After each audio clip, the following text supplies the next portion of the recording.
waxaan joognaa gurigii shalay dhibka uu ka dhacay buula hodan qaybta waliba la yiraahdaa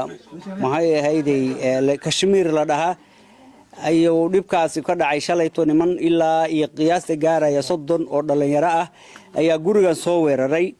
waad aragtaan daaqadaha waxa ku dhacay waana daawan doontaan inta badan guriga waa uu duuban yahay gurigaasi reerka deganaa wax u baxsaday ma jiro maacuuntii guriga taalay iyo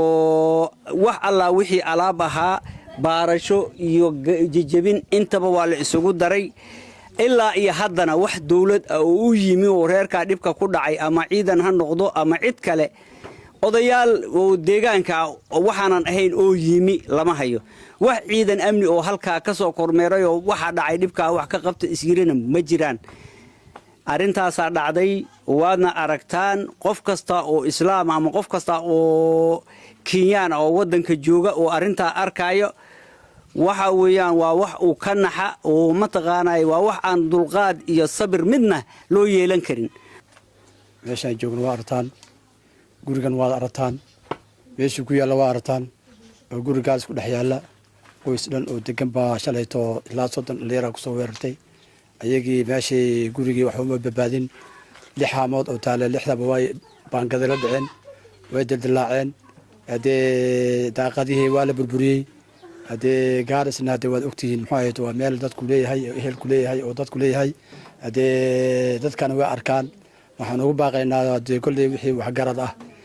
kulli dhalinyaradaas kama soo foofaan dad bay ka soo foofaan dadkaasi inay dadkaasi arkaan wiilashooda waxay geysteen inay arkaan siyaasiyiinta arkaan MCA-da arkaan hadee dhammaan wixii madaxa maartay gobolka jooga Eastern inay arkaan gurigaas cida dhib badan baa loo geystay wax loo reebtay ma leh hadee anaga hadda mana dhaheeno qoyskaas geystay ba dhaheeno laakiin hadee kulli way sugiyeen cidii geysatayba marka waxaan rabnaa dhibkii la geystay in laga imaado oo cidii badbaado loo sameeyo hadee siyaasiyiin noqoto hadee odayaal noqoto hadee wax garad noqoto hadee islaam noqoto intaba waa artaan dhibkaas gaaray shalay ciidan hadee kan kirigiis ma maranaya gurigalna waa la tustoona oo sidoo kale ah waxaan rabnaa marka aan baaq u dirinaa dadka hadee kuwa waxyeeleeyay hadda saas geelay hadee kulay dhibkay geystay waa arkaan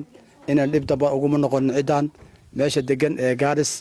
gaarisna dadku waa wada leeyahay dadkan waa wada ehel waa wada dhasheen sidaas darteed waxaan rabnaa maartay inay inta ku ekeeyaan dhibkooda dadkii ay ka dhasheen inay maartay badbaado ay keenaan oo gurigii dadkii loo badbaadiyo waxaan maleynayaa qarash badan baa ku baxay guriga hadda waxay tahay waa in haddana koow la soo bilaabo waay marka maadaama hadii dhibkaas uu dhacay waxaan rabnaa siyaasiyiinta iyo odayaasha iyo waxgaradka iyo countiga wax xukumo dhammaan inay maartay arintaasi ka dhidiyaan oo cid maartay u soo gurmadaan oo maartay wixii la qaban kara la qabto intaas aan ku baaqay anigana kulli wajigii waad garanaysaan ciidan hadda qoyska lagu sameeyay baan oday u ahay marka maadaama aan oday u ahay waxaan rabaa marka in baaqaasi aad naga qaataan guriga dhibka loo geysana aragtaan hadee odayaashan wiilashooda ceshadaan intaas aan dhahna macna wax si siyaada hadda aan sii wadana ma jirto